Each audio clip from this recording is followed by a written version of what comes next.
Hi everyone, in this video I will show you that how you can fix Armored Core game crashing or crashing on startup on your PC. I will show you guys the very effective solution that definitely fix your problem. So first make a right click on your taskbar and you will see the task manager, simply open it.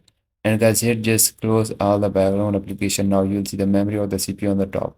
Now if these are above the 90%, then this means this is the danger symbol and you just need to close all the background application that you are seeing on the top, because this application consume the most of your CPU or RAM and cause your game crash. So make a right click on all of these that are useless and click on the end task. Now you will see the startups app on the top. Just click on the startup and guys, here just disable all the background application, because these applications start automatically when you start your PC and causing a lot of CPU or RAM usage and causing your game crash. So just disable all of these. The next important setting is go to the Windows set, type in the game mode and open it. And guys, here you just need to make sure that the game mode is on your PC, because this will close all the background processes when you are on the game. Now the next important setting that you need to apply is the system configuration. So go to the Windows set, type it and it will appear on the top, open it.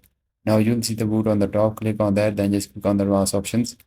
Then just check the box of processors and just select here the maximum number of processors you have. Guys, if you have the 4, 8, 16 or the any value selected, this will increase your game performance and also fix any kind of crashing issues. Then go to the services on the top, then just check this box of hide all Microsoft services, then just disable all of these, because these are the services that consume the most of your system RAM and cause your game crash. So just disable all of these. As you can see, I already disabled this application. Then just click on the apply, then just click on the restart. You must need to restart your PC after all of these settings, then launch the game, then check your problem is fixed or not. And this setting will fix your any kind of crashing problem in this game. And if your problem is fixed, please don't forget to like this video, and bye bye and take care.